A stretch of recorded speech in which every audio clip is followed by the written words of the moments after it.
Her Excellency Mona Jewel, President of ECOSOC, Mr. Liu Zemin, Under-Secretary General of DESA, Ms. Vera Songwe, Executive Secretary, Economic Commission for Africa, distinguished guests, ladies and gentlemen.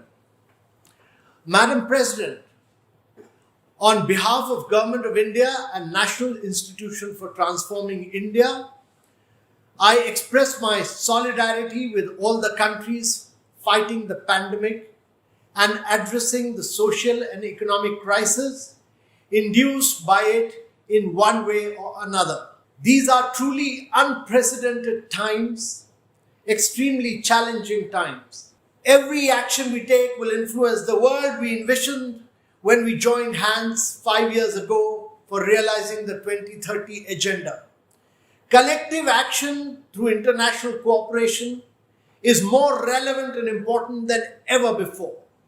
In this context, I would like to congratulate UNDESA for making available the SDG Acceleration Actions Repository, which is an excellent platform for knowledge sharing through good practices. I would like to begin by discussing the progress on one of India's registered SDG acceleration actions. Yesterday, we presented India's second voluntary national review. Our VNR report titled Decade of Action, Taking SDGs from Global to Local, highlights not only our progress on the goals, but also captures the inclusive and participatory progress and the process followed in its preparation. We are aggressively expanding our renewable energy program and have set up ambitious targets. We have increased our renewable energy capacity by 75% since 2014 against our ambitious target to achieve 450 gigawatt by 2030. We have made the global pledge as part of our nationally determined contributions to have 40% of cumulative electric power installed capacity from non-fossil fuel sources. We have been consistently and rapidly improving our business and investment ecosystem. In the Global Ease of Doing Business rankings, India has jumped 79 places in the past 5 years, from 142 in 2014 to 62 in 2019. Our structural reforms in taxation, FDI regime, and insolvency and bankruptcy have contributed to this improvement.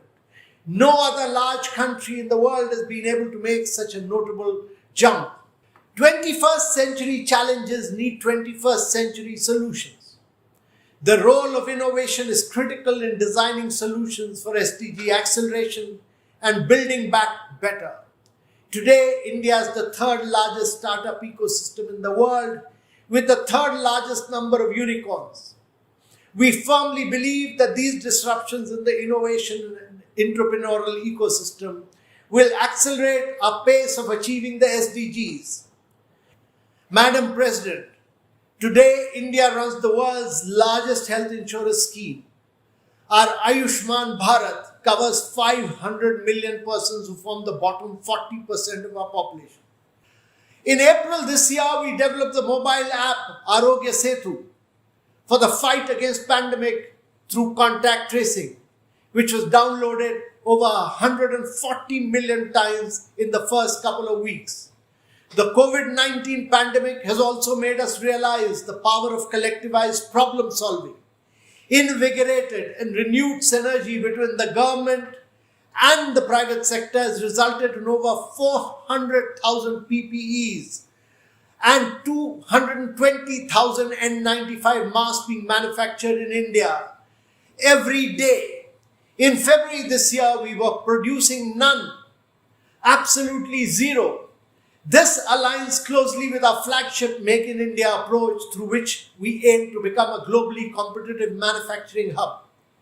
Our aspirational district programs aims at accelerating transformative socio-economic improvement in 112 backward districts of the country with relatively greater development challenges. We don't call them backward, we call them aspirational district. by improving the lives of over 165 million citizens in these districts in terms of health, education, basic infrastructure, agriculture and water, and financial inclusion and skill development. The initiative highlights the efficacy of the cooperative and competitive federalism approach to development.